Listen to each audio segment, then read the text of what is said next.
Mari kita bayangkan sejenak. Pernahkah kamu, dalam kesendirianmu, tiba-tiba bertanya-tanya tentang hal-hal besar dalam hidup? Siapa dirimu sebenarnya? Dari mana datangnya dunia ini? Pertanyaan-pertanyaan semacam itu mungkin terasa menggelisahkan, namun sekaligus menandakan bahwa ada percikan rasa ingin tahu yang mendalam dalam diri kita. Buku Dunia Sophie mengajak kita untuk tidak lari dari pertanyaan-pertanyaan itu, melainkan menjelajahinya bersama seorang gadis remaja bernama Sophie Amundsen. Jostein Gaarder, sang penulis, dengan cerdik merangkai sejarah filsafat yang panjang dan terkadang rumit menjadi sebuah cerita novel yang penuh misteri dan petualangan. Kamu akan diajak untuk tidak hanya mengetahui tentang para filsuf besar dan ide-ide mereka, tetapi juga merasakan bagaimana Sophie, seorang gadis biasa, mulai mempertanyakan eksistensinya dan dunia di sekitarnya. Buku ini bukan sekedar bacaan, melainkan sebuah undangan untuk turut berpikir dan merenung. Siapkah kamu untuk menyelami dunia Sophie dan mungkin menemukan sedikit lebih banyak tentang duniamu sendiri? Simak sampai habis, karena setiap babak akan membuka lapisan baru dalam pemahaman kita tentang filsafat dan, yang terpenting, tentang diri kita sendiri.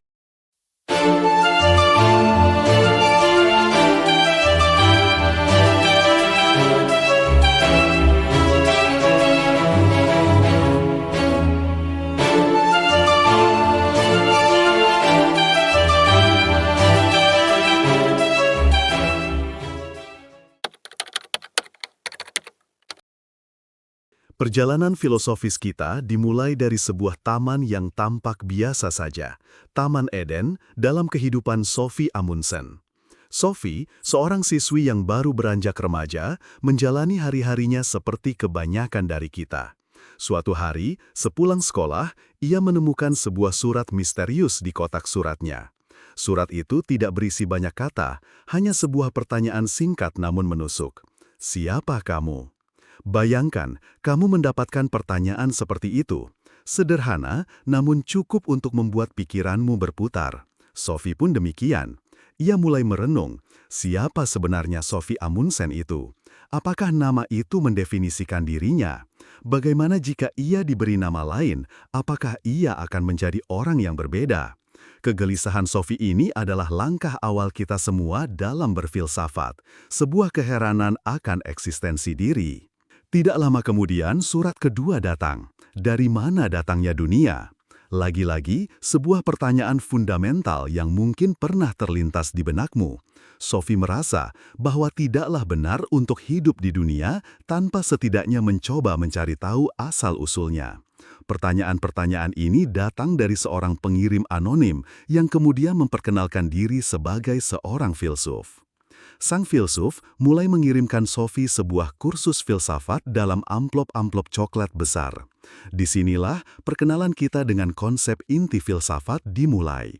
Sang filsuf menjelaskan bahwa untuk menjadi filsuf yang baik, satu-satunya hal yang kita butuhkan adalah kemampuan untuk merasa heran. Seperti anak kecil yang melihat dunia dengan penuh kekaguman, seorang filsuf tidak pernah benar-benar terbiasa dengan dunia. Mereka terus mempertanyakan hal-hal yang dianggap remeh oleh kebanyakan orang. Sang filsuf menggunakan sebuah analogi yang menarik. Dunia ini seperti kelinci putih besar yang ditarik keluar dari topi pesulap semesta yang kosong. Kita semua manusia lahir di ujung bulu-bulu halus kelinci itu, memiliki kesempatan untuk mengagumi trik sulap yang luar biasa ini. Namun, seiring berkambahnya usia, banyak dari kita yang merangkak semakin dalam ke bulu kelinci, merasa nyaman dan berhenti merasa heran. Para filsuf sebaliknya adalah mereka yang berusaha memanjat kembali ke ujung bulu-bulu itu untuk menatap mata sang pesulap agung. Sophie dan juga kamu diajak untuk tidak menjadi salah satu dari mereka yang menerima dunia begitu saja. Kursus filsafat ini adalah sebuah upaya untuk menyelamatkan kita dari trivialitas kehidupan sehari-hari untuk kembali merasakan keajaiban eksistensi. Setelah Sophie mulai terbiasa dengan surat-surat dan pertanyaan filosofis, sang guru misterius yang kita ketahui kemudian bernama Alberto Knox membawanya lebih jauh ke masa lalu, ke awal mula pemikiran filsafat di Yunani kuno. Sebelum filsafat lahir, manusia menjelaskan fenomena alam dan pertanyaan-pertanyaan besar kehidupan melalui mitos. Mitos adalah cerita tentang dewa-dewi yang bertujuan menjelaskan mengapa kehidupan ini seperti adanya. Sebagai contoh, orang-orang Nordik kuno percaya bahwa Thor dengan palunya adalah penyebab guntur dan hujan yang vital bagi kesuburan tanah. Namun, sekitar 600 tahun sebelum Masehi, di Yunani muncul cara berpikir yang sama sekali baru.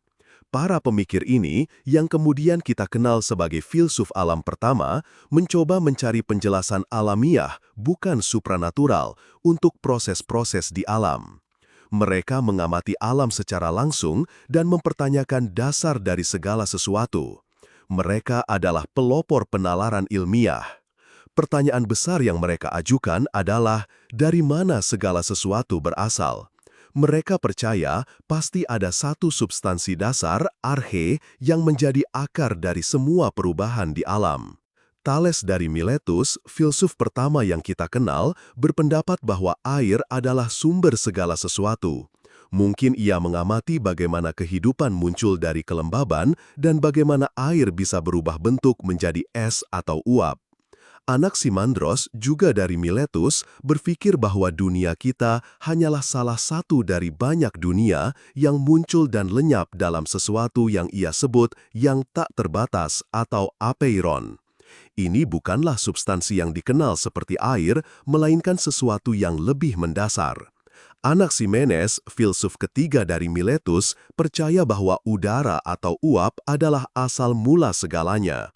Ia berpikir air adalah udara yang memadat, dan jika air memadat lebih lanjut, ia menjadi tanah. Api, sebaliknya, adalah udara yang menjarang. Kemudian muncul problem perubahan, bagaimana satu substansi bisa berubah menjadi sesuatu yang lain. Parmenides dari Elea berpendapat bahwa tidak ada perubahan yang sesungguhnya. Apa yang ada telah selalu ada dan tidak ada yang bisa berasal dari ketiadaan atau menjadi ketiadaan. Ia lebih mempercayai akal daripada indera yang menurutnya bisa menipu. Ini adalah dasar dari rasionalisme. Sebaliknya, Herakleitos dari Efesus percaya bahwa perubahan terus-menerus adalah karakteristik paling dasar dari alam. Semuanya mengalir, panta rei, katanya, dan kita tidak bisa melangkah dua kali ke sungai yang sama. Ia juga melihat dunia ini penuh dengan hal-hal yang berlawanan, sakit sehat, lapar kenyang, yang saling melengkapi. Siapa yang benar, akal Parmenides atau indera Herakleitos? Empedokles mencoba mendamaikan keduanya. Ia setuju bahwa tidak ada yang benar-benar berubah seperti Parmenides, tetapi ia juga percaya pada kesaksian indera kita bahwa alam berubah seperti Herakleitos. Solusinya adalah menolak gagasan bahwa hanya ada satu substansi dasar. Empedokles menyatakan bahwa alam terdiri dari 4 akar atau elemen, tanah, udara, api, dan air. Semua perubahan alam adalah hasil dari percampuran dan pemisahan keempat elemen ini dalam proporsi yang berbeda-beda, didorong oleh dua kekuatan, cinta yang menyatukan dan perselisihan yang memisahkan. Akhirnya, kita bertemu Demokritos, filsuf alam besar terakhir.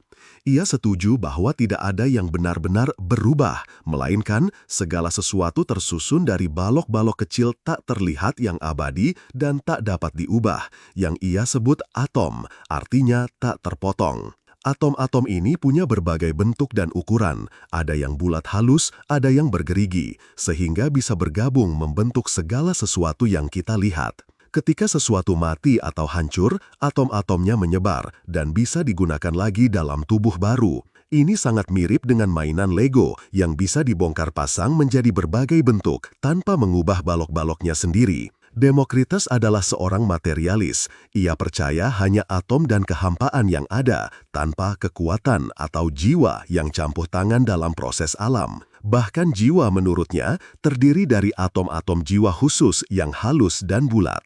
Pelajaran dari para filsuf alam ini menunjukkan upaya awal manusia untuk memahami dunia secara rasional, melepaskan diri dari penjelasan mitologis dan mencari hukum-hukum dasar yang mengatur alam semesta. Ini adalah fondasi penting sebelum kita melangkah ke era para filsuf besar Athena. Setelah menjelajahi pemikiran para filsuf alam yang berfokus pada dunia fisik, pusat perhatian filsafat bergeser ke Athena, sekitar abad ke-5 SM. Di sini, fokusnya beralih pada manusia dan tempatnya dalam masyarakat. Demokrasi mulai berkembang, dan kemampuan untuk berbicara secara meyakinkan, retorika, menjadi penting. Muncullah kaum sofis, guru-guru keliling yang mengajarkan warga dengan imbalan uang. Mereka kritis terhadap mitologi tradisional, namun juga skeptis terhadap spekulasi filosofis yang dianggap sia-sia. Kaum sofis berpendapat bahwa manusia tidak dapat mengetahui kebenaran tentang teka-teki alam semesta, ini disebut skeptisisme. Protagoras, seorang sofis terkenal, berkata, manusia adalah ukuran segala sesuatu. Artinya, benar atau salah harus dipertimbangkan relatif terhadap kebutuhan seseorang. Karena mereka banyak berkelana, mereka menyadari bahwa norma dan hukum bisa berbeda-beda di setiap negara kota, yang mengarah pada pertanyaan tentang apa yang alami dan apa yang hasil bentukan sosial, misalnya rasa malu yang alami. Di tengah-tengah kaum sofis inilah muncul Sokrates, 470-399 SM, sosok paling enigmatik dalam sejarah filsafat. Ia tidak pernah menulis satu baris pun, namun pengaruhnya luar biasa besar. Kita mengenalnya terutama melalui tulisan muridnya, Plato. Sokrates tidak mengajar seperti guru tradisional.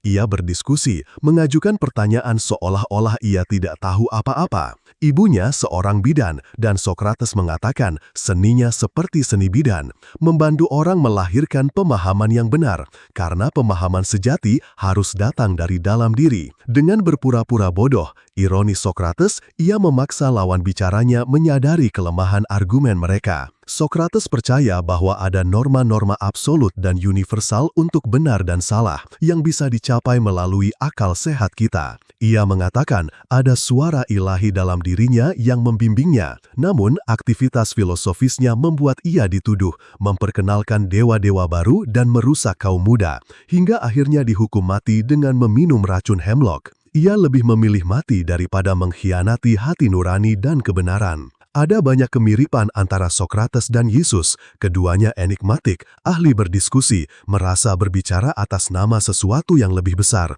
menantang kekuasaan, dan aktivitas mereka berujung pada kematian. Sokrates menyebut dirinya seorang filsuf, pencinta kebijaksanaan, bukan sofis, orang bijak. Ia tahu bahwa ia tidak tahu apa-apa, dan hal itu mengganggunya. Inilah yang membedakan filsuf sejati. Ia mengakui ketidaktahuannya dan tanpa lelah mencari kebenaran. Yang paling bijaksana adalah dia yang tahu bahwa dia tidak tahu. Keyakinan Sokrates yang tak tergoyahkan pada akal manusia menjadikannya seorang rasionalis sejati. Ia juga percaya bahwa dia yang tahu apa yang baik akan melakukan yang baik. Tindakan salah berasal dari ketidaktahuan.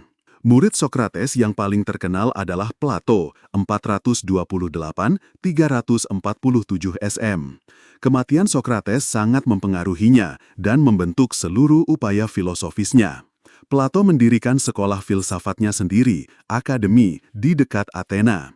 Karya-karyanya berupa dialog-dialog filosofis dengan Sokrates sebagai tokoh utama, hampir seluruhnya terselamatkan. Proyek filosofis Plato adalah memahami hubungan antara apa yang abadi dan tak berubah dengan apa yang mengalir. Ia berusaha menggenggam sebuah realitas yang abadi dan tak berubah. Ia setuju bahwa segala sesuatu yang berwujud di alam ini mengalir. Namun menurut Plato, di balik dunia material yang kita indrai, ada sebuah realitas lain yang ia sebut dunia ide. Dunia ide ini berisi pola-pola, forma atau ide yang abadi dan tak berubah, yang menjadi model bagi segala sesuatu di dunia indrawi. Misalnya, setiap kuda yang kita lihat di dunia ini berbeda-beda, bisa tua, sakit, lalu mati. Namun ada ide kuda yang abadi dan tak berubah, yang membuat semua kuda tetaplah kuda. Analogi yang digunakan adalah cetakan kue jahe. Meskipun kue-kue jahe yang dihasilkan tidak ada yang sempurna, semuanya berasal dari satu cetakan yang sempurna. Kita hanya bisa memiliki opini tentang hal-hal di dunia indrawi, tetapi kita bisa memiliki pengetahuan sejati tentang hal-hal yang dipahami dengan akal kita, yaitu ide-ide.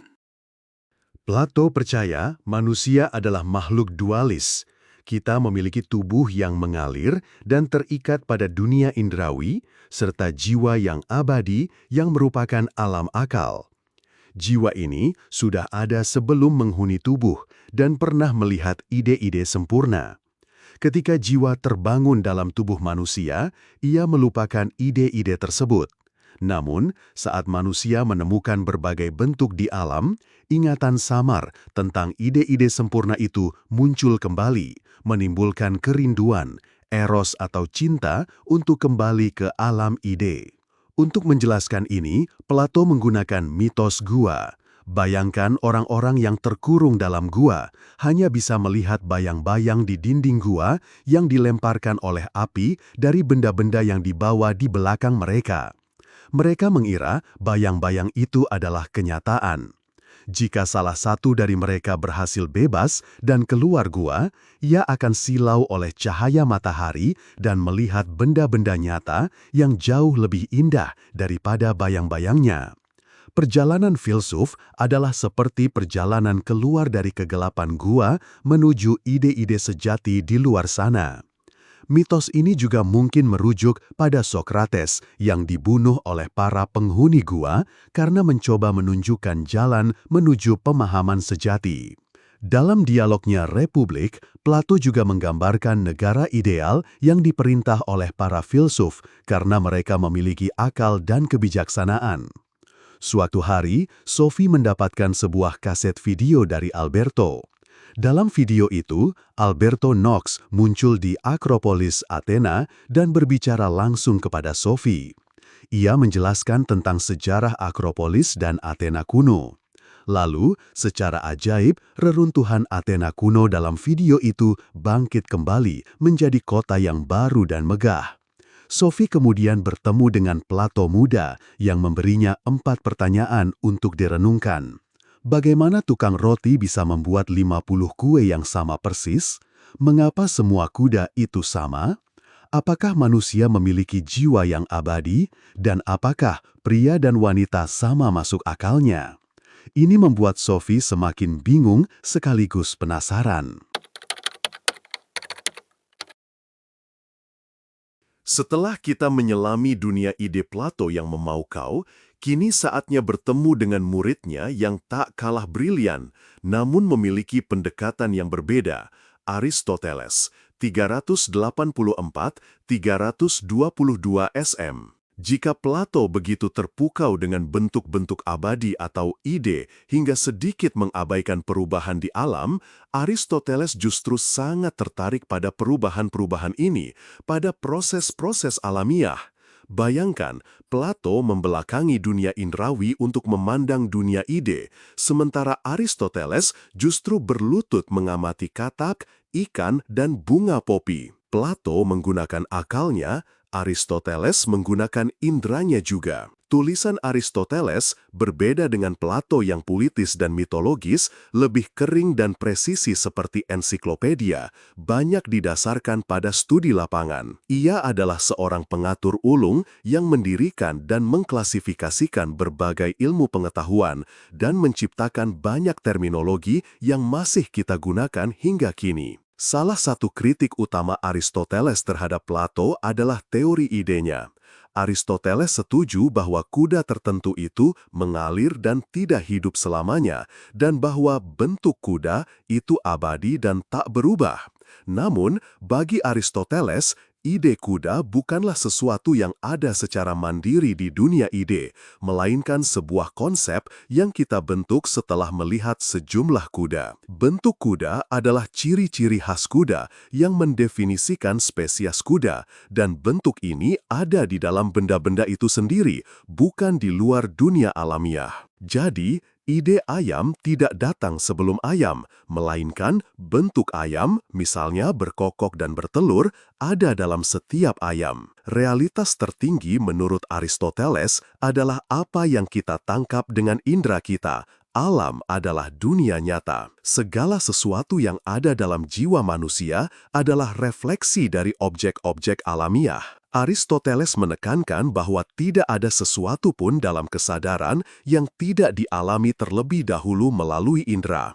Kita tidak memiliki ide bawaan seperti yang dikatakan Plato, tetapi kita memiliki kemampuan bawaan untuk bernalar dan mengatur semua kesan indrawi ke dalam kategori-kategori dan kelas-kelas. Realitas menurut Aristoteles terdiri dari berbagai benda terpisah yang merupakan kesatuan dari bentuk dan substansi. Substansi adalah bahan dari mana benda itu dibuat, sedangkan bentuk adalah ciri-ciri spesifik setiap benda. Misalnya, bentuk ayam adalah ia berkibar, berkokok, dan bertelur. Ketika ayam mati, bentuknya lenyap, yang tersisa hanya substansinya. Substansi selalu mengandung potensi untuk mewujudkan bentuk tertentu. Setiap perubahan di alam adalah transformasi substansi dari potensi menjadi aktual. Sebagai contoh, telur ayam memiliki potensi untuk menjadi ayam. Aristoteles juga memiliki pandangan khas tentang kausalitas di alam dengan menyebutkan 4 macam sebab. Yang paling menarik adalah sebab final atau tujuan. Mengapa hujan turun? Secara ilmiah, kita tahu karena uap air mendingin dan mengembun. Namun, Aristoteles akan menambahkan juga bahwa hujan turun karena tumbuhan dan hewan membutuhkan air hujan untuk tumbuh. Jadi, ada tujuan di balik segala sesuatu di alam. Dalam upayanya merapikan dunia, Aristoteles mendirikan ilmu logika. Ia menunjukkan bagaimana kita mengklasifikasikan benda-benda ke dalam berbagai kelompok atau kategori. Misalnya, Hermes adalah makhluk hidup, lebih spesifik hewan, lebih spesifik vertebrata, mamalia, anjing, labrador, labrador jantan. Ia mendemonstrasikan hukum-hukum yang mengatur kesimpulan atau pembuktian yang valid. Aristoteles juga membuat skala alam. Benda-benda alam dibagi menjadi 2 kategori utama, benda mati, batu, air, yang hanya bisa berubah melalui pengaruh eksternal, dan makhluk hidup yang memiliki potensi untuk berubah. Makhluk hidup dibagi lagi menjadi tumbuhan dan makhluk, hewan dan manusia. Manusia berada di puncak skala ini karena memiliki kemampuan berpikir rasional, sebuah percikan akal ilahi. Bagaimana kita harus hidup untuk mencapai kebahagiaan? Aristoteles menjawab dengan menggunakan semua kemampuan dan kapabilitas kita. Ada 3 bentuk kebahagiaan: kehidupan yang penuh kesenangan, kehidupan sebagai warga negara yang bebas dan bertanggung jawab, dan kehidupan sebagai pemikir dan filsuf. Ketiganya harus ada untuk kebahagiaan sejati. Ia menganjurkan jalan tengah emas dalam etika. Kita tidak boleh pengecut atau gegabah, tetapi berani, tidak kikir atau boros, tetapi murah hati. Dalam politik, Aristoteles menyatakan manusia adalah hewan politik yang tidak bisa menjadi manusia sejati tanpa masyarakat. Ia mendeskripsikan 3 bentuk konstitusi yang baik: monarki, satu pemimpin; aristokrasi, kelompok penguasa; dan politeia, demokrasi, masing-masing dengan risiko degenerasinya sendiri: tirani, oligarki, anarki massa. Sayangnya, pandangannya tentang perempuan kurang menggembirakan. Ia menganggap perempuan sebagai laki-laki yang belum selesai, pasif dan reseptif dalam reproduksi, sementara laki-laki aktif dan produktif. Pandangan keliru ini sayangnya mendominasi abad pertenahan. Setelah membaca tentang Aristoteles, Sophie terinspirasi untuk merapikan kamarnya dengan ketelitian filosofis, mengkategorikan barang-barangnya seperti Aristoteles mengkategorikan alam. Ia bahkan mulai mengklasifikasikan hewan peliharaannya dan tumbuhan di sekitarnya.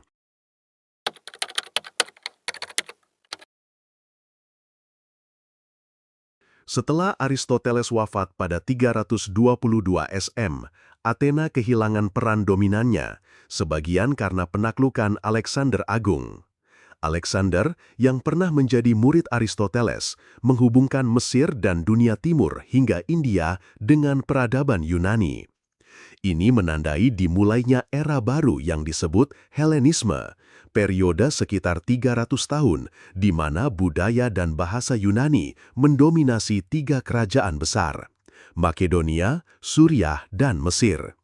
Kemudian, sekitar 50 SM, Roma mengambil alih dan budaya dan bahasa Latin menjadi dominan, memulai periode Romawi atau akhir antiquitas. Namun penting diingat, Roma sendiri adalah provinsi budaya Yunani, sehingga filsafat Yunani terus berpengaruh. Helenisme ditandai dengan terhapusnya batas antar budaya. Berbagai agama, filsafat, dan ilmu pengetahuan bercampur aduk. Kota Alexandria di Mesir menjadi pusat ilmu pengetahuan, sementara Athena tetap menjadi pusat filsafat. Periode ini sering diwarnai keraguan religius, pembubaran budaya, dan pesimisme. Banyak formasi keagamaan baru muncul, menawarkan ajaran tentang bagaimana manusia bisa mencapai keselamatan dari kematian, seringkali melalui ritual rahasia dan pemahaman tentang alam semesta. Ini disebut sinkretisme atau perpaduan kepercayaan. Filsafat pun bergerak ke arah keselamatan dan ketenangan batin, sehingga batas antara agama dan filsafat semakin kabur. Beberapa aliran filsafat Helenistik yang penting, semuanya berakar pada ajaran Sokrates adalah: pertama, kaum sinis, didirikan oleh Antisthenes sekitar 400 SM. Mereka menekankan bahwa kebahagiaan sejati tidak ditemukan dalam kemewahan materi, kekuasaan politik, atau kesehatan, melainkan dalam ketidaktergantungan pada hal-hal fana tersebut. Diogenes, seorang sinis terkenal, konon hidup dalam sebuah tong. Kedua, kaum Stoa, didirikan oleh Zeno sekitar 300 SM. Seperti Herakleitos, mereka percaya setiap orang adalah bagian dari akal sehat universal, logos. Ada hukum alam universal yang mengatur semua manusia, bahkan budak. Mereka juga monis, menyangkal adanya konflik antara roh dan materi. Kaum Stoa menekankan bahwa semua proses alam, termasuk penyakit dan kematian, mengikuti hukum alam yang tak terpatahkan, sehingga manusia harus belajar menerima takdirnya dengan ketenangan Stoa. Ketiga, kaum Epikurean, didirikan oleh Epikuros 341-270 SM. Mereka mengembangkan etika kesenangan Aristippos, menggabungkannya dengan teori atom Demokritos. Tujuan hidup adalah mencapai kesenangan indrawi setinggi mungkin dan menghindari rasa sakit. Namun, hasil menyenangkan jangka pendek harus dipertimbangkan terhadap efek sampingnya dan kemungkinan kesenangan jangka panjang yang lebih besar. Kesenangan tidak hanya sensual, tapi juga mencakup persahabatan dan apresiasi seni, serta memerlukan pengendalian diri dan ketenangan. Untuk mengatasi takut akan kematian, Epikuros menggunakan teori atom jiwa Demokritos. Kematian tidak memprihatinkan kita, karena selama kita ada, kematian tidak ada di sini. Dan ketika ia datang, kita tidak ada lagi. Keempat, Neoplatonisme. Aliran filosofis paling menonjol di akhir periode Helenistik, terinspirasi oleh filsafat Plato. Tokoh utamanya adalah Plotinus, sekitar 205-270 M, yang belajar di Alexandria dan kemudian menetap di Roma. Plotinus percaya dunia terentang antara dua kutub, cahaya ilahi yang ia sebut Yang Esa atau Tuhan, dan kegelapan absolut yang tidak menerima cahaya dari Yang Esa. Kegelapan ini sebenarnya tidak memiliki eksistensi, melainkan ketiadaan cahaya. Jiwa diilahi oleh cahaya dari Yang Esa, sementara materi adalah kegelapan. Jiwa manusia adalah percikan dari api ilahi ini. Melalui hidup sederhana dan meditasi, seseorang dapat mengalami pengalaman mistis, yaitu penyatuan jiwa dengan Tuhan atau roh kosmik. Ini adalah pengalaman menjadi satu dengan Tuhan atau melebur dengannya. Sementara filsafat Yunani Romawi berkembang, sebuah tradisi pemikiran yang sangat berbeda juga tumbuh, tradisi Semit. Jika Indo-Eropa, asal Yunani, Romawi, India, cenderung politeis, banyak dewa, memiliki pandangan sejarah siklikal, berulang, dan mengandalkan indera penglihatan, maka kaum Semit, asal Yahudi, Kristen, Islam, cenderung monoteis, satu Tuhan, memiliki pandangan sejarah linear, ada awal dan akhir, yaitu hari penghakiman, dan menekankan pendengaran, misalnya, dengarlah hai Israel. Tiga agama barat besar, Yudaisme, Kristen, dan Islam, berbagi latar belakang Semit ini. Yerusalem menjadi pusat religius penting bagi ketiganya.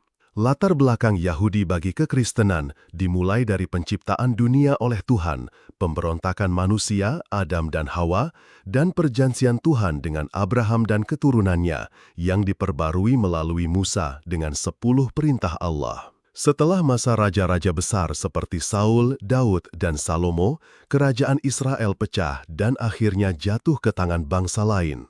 Para nabi mulai memberitakan bahwa Tuhan akan mengirim seorang Mesias, Putra Allah, yang akan memulihkan kerajaan Allah dan menebus bangsa Israel. Yesus dari Nazaret kemudian datang, menyebut dirinya Mesias dan Putra Allah. Namun ia membedakan diri dengan menyatakan bahwa misinya bukanlah pemberontakan militer atau politik, melainkan keselamatan dan pengampunan Tuhan untuk semua orang. Ia mengajarkan bahwa kerajaan Allah adalah kasih terhadap sesama, belas kasihan bagi yang lemah, dan pengampunan. Ajaran radikal ini membuatnya disalib. Kebangkitan Yesus dari kematian menjadi dasar gereja Kristen, membuktikan bahwa ia adalah Putra Allah. Paulus, seorang Farisi yang kemudian menjadi Kristen, melalui perjalanan misinya menjadikan kekristenan agama dunia. Ia bahkan berkhotbah di Athena, di Areopagus, di hadapan para filsuf Epikurean dan Stoa, memperkenalkan Tuhan yang personal yang campur tangan dalam sejarah dan mati di kayu salib demi umat manusia. Dalam beberapa abad, seluruh dunia Helenistik menjadi Kristen. Untuk menjaga kemurnian ajaran, kredo-kredo Kristen pertama pun dirumuskan, salah satunya menegaskan bahwa Yesus adalah Allah sekaligus manusia sejati. Memasuki abad pertengahan, sekitar 400 M hingga 14 M, kekristenan menjadi kekuatan pemersatu budaya di Eropa. Meskipun sering disebut abad kegelapan, periode ini juga merupakan masa pertumbuhan dengan pengembangan sistem sekolah dan universitas pertama. Filsafat Yunani tidak sepenuhnya dilupakan. Kerajaan Romawi terpecah menjadi 3 area budaya. Kristen Latin di Eropa Barat, Roma sebagai pusat, Kristen Yunani di Eropa Timur, Konstantinopel, Bizantium sebagai pusat, dan budaya Muslim berbahasa Arab di Afrika Utara dan Timur Tengah, yang juga mewarisi banyak ilmu pengetahuan Yunani kuno, terutama Aristoteles. Dua filsuf abad pertengahan yang paling menonjol adalah Santo Agustinus, 354 sampai 430 Masehi. Menjembatani akhir antikuitas dengan awal abad pertengahan. Ia mengkristenkan Plato, melihat banyak kesamaan antara ajaran Plato dan Kristen. Misalnya, dengan menempatkan ide-ide Plato dalam pikiran ilahi sebelum penciptaan. Agustinus percaya bahwa kejahatan adalah ketiadaan Tuhan, bukan eksistensi independen. Dalam karyanya Kota Allah, ia menggambarkan sejarah sebagai perjuangan antara kerajaan Allah hadir dalam gereja dan kerajaan dunia hadir dalam negara. Santo Thomas Aquinas, 1225 sampai 1274 Masehi, seorang filsuf dan teolog besar yang mengkristenkan Aristoteles. Ia percaya tidak perlu ada konflik antara apa yang diajarkan filsafat, akal, dan apa yang diajarkan wahyu Kristen, iman. Ada kebenaran teologis alami yang bisa dicapai melalui keduanya, misalnya eksistensi Tuhan. Namun, untuk kebenaran iman seperti penciptaan dalam 6 hari atau Yesus sebagai putra Allah, itu hanya bisa diakses melalui iman. Aquinas menunjukkan bahwa ada dua jalan menuju Tuhan, iman dan akal. Sayangnya, Aquinas juga mengadopsi pandangan Aristoteles tentang perempuan sebagai inferior. Dalam periode ini juga muncul pemikir perempuan seperti Hildegard dari Bingen 1098 sampai 1179. Seorang biarawati, pengkhotbah, penulis, dokter, dan naturalis yang menunjukkan bahwa perempuan juga berkontribusi dalam pemikiran, meskipun seringkali terabaikan. Ada juga kepercayaan kuno bahwa Tuhan memiliki sisi feminin, Sophia, kebijaksanaan, yang muncul dalam visi Hildegard.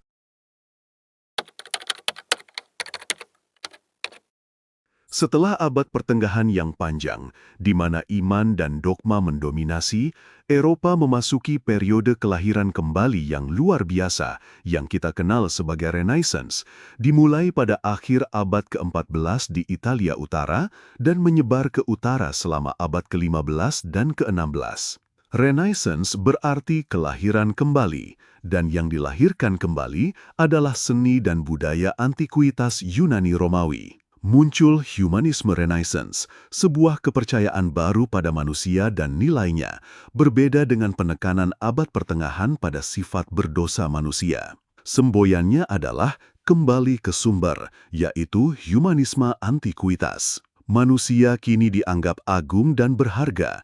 Marsilio Ficino berseru, "Kenalilah dirimu, wahai keturunan ilahi dalam wujud fana." Pico della Mirandola menulis orasi tentang martabat manusia. Titik tolak pemikiran bergeser dari Tuhan ke manusia itu sendiri. Ini juga memicu individualisme yang lebih besar.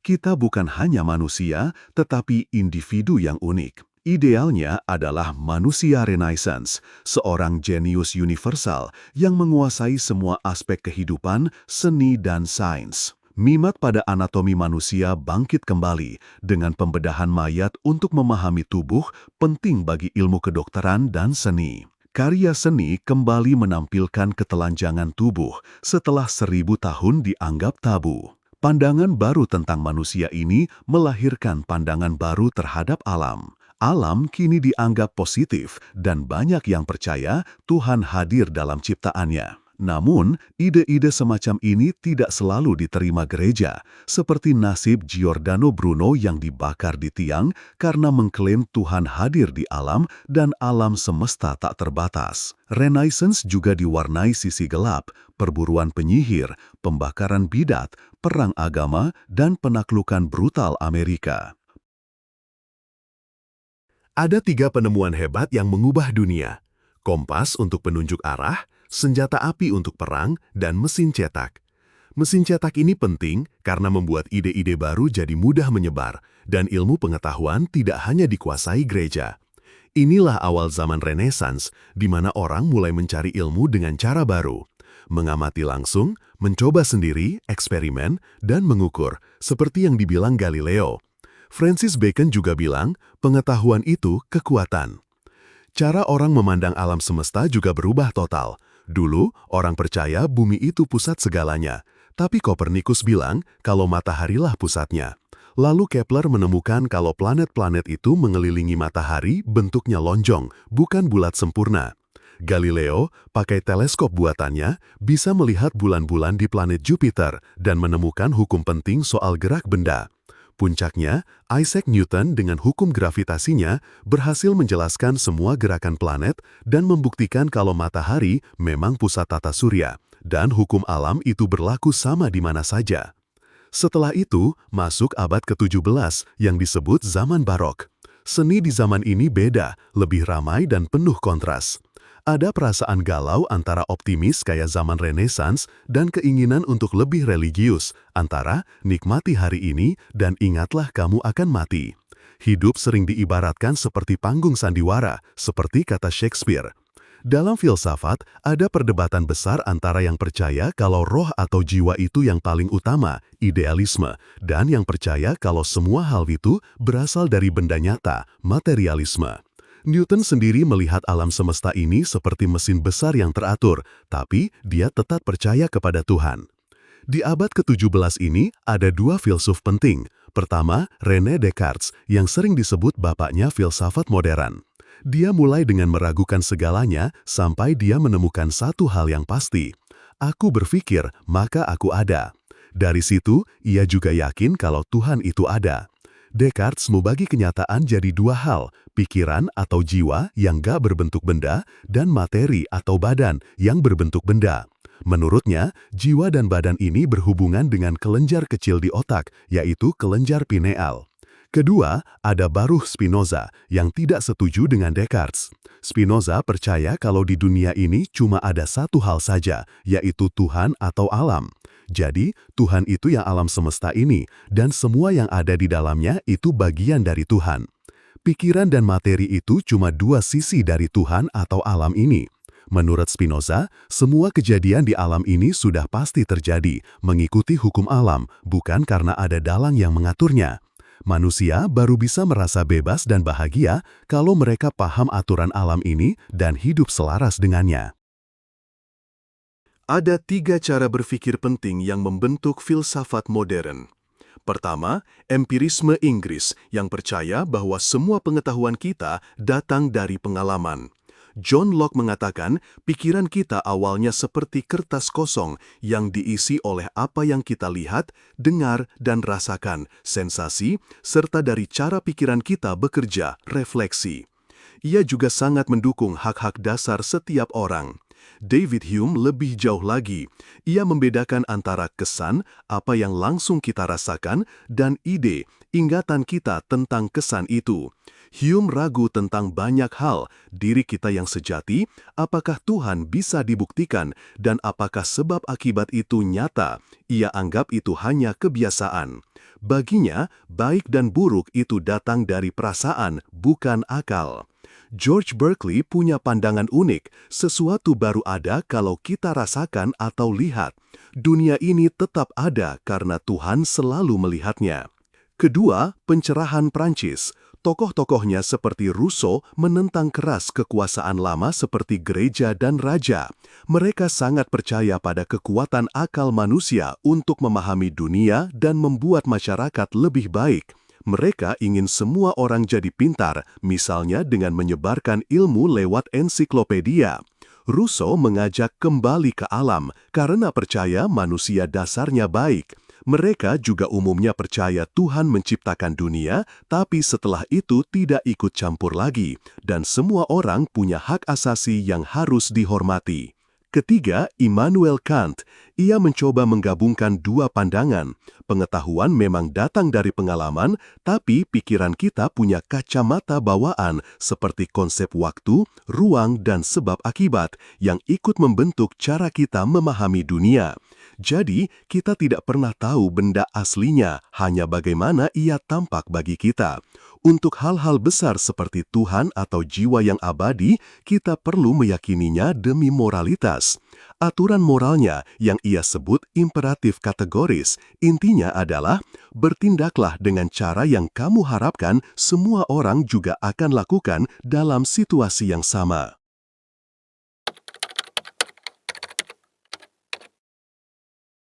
Setelah pencerahan yang mengedepankan akal, muncul romantisisme, akhir abad 18 pertengahan abad 19, yang menonjolkan perasaan, imajinasi, dan kerinduan. Para romantikus melihat seni sebagai jalan menuju yang tak terkatakan dan merindukan masa lalu serta sisi misterius kehidupan. Filsuf seperti Schelling memandang alam dan pikiran sebagai ekspresi roh dunia yang tunggal, sementara Herder melihat sejarah sebagai proses dinamis dengan setiap bangsa memiliki jiwa unik. Periode ini melahirkan romantisisme universal, fokus alam dan roh dunia, dan nasional, fokus budaya rakyat, ditandai dengan pengumpulan dongeng dan lagu rakyat, serta penggunaan ironi romantis dalam karya sastra. Hegel melanjutkan ide roh dunia sebagai totalitas ungkapan manusia dan menyatakan kebenaran itu subjektif, berkembang seiring sejarah melalui proses dialektis, tesis, antitesis, sintesis. Baginya, sejarah adalah perkembangan roh dunia menuju kesadaran diri yang lebih tinggi. Ia juga menekankan peran keluarga, masyarakat, dan negara di atas individu. Kierkegaard mengkritik Hegel dan Romantikus karena mengabaikan tanggung jawab individu. Ia menekankan kebenaran untukku, subjektif, yang bermakna bagi eksistensi individu dan hanya bisa didekati melalui iman, bukan akal. Ia mengidentifikasi 3 tahap hidup: estetis, kesenangan; etis, pilihan moral; dan religius, lompatan iman. Marx juga menolak idealisme Hegel menjadi seorang materialis historis. Ia berpendapat faktor material ekonomi, basis, menentukan cara berpikir dan institusi sosial superstruktur. Sejarah adalah perjuangan kelas dan kapitalisme yang menalienasi pekerja dan menciptakan eksploitasi, akan hancur oleh kontradiksi internalnya menuju masyarakat tanpa kelas. Darwin dengan teori evolusi biologis melalui seleksi alam, survival of the fittest, menantang pandangan penciptaan Alkitab. Pengamatannya menunjukkan bahwa semua spesies berasal dari bentuk primitif dan manusia berevolusi dari nenek moyang yang sama dengan kera melalui variasi acak, mutasi, dan perjuangan untuk eksistensi. Freud mengembangkan psikoanalisis, mengungkap peran alam bawah sadar. Ia membagi pikiran menjadi id, kesenangan; ego, realitas; dan superego, moralitas. Konflik internal dan represi keinginan bisa menyebabkan neurosis. Mimpi adalah jalan menuju alam tak sadar sebagai pemenuhan keinginan tersamarkan. Memasuki zaman kita sendiri, eksistensialisme Sartre menekankan eksistensi mendahului esensi. Manusia bebas menciptakan makna sendiri dalam dunia tanpa Tuhan, namun dikutuk untuk bebas dan bertanggung jawab penuh atas tindakannya. Simone de Beauvoir menerapkan ini pada feminisme. Muncul juga ekofilosofi yang mengkritik dominasi manusia atas alam serta berbagai gerakan zaman baru. Klimaks cerita terjadi di Pesta Taman Filsafat Sophie. Alberto mengungkapkan bahwa mereka adalah karakter buku ciptaan Mayor Knecht untuk putrinya Hilde. Di tengah kekacauan pesta, Alberto dan Sophie melarikan diri dari buku.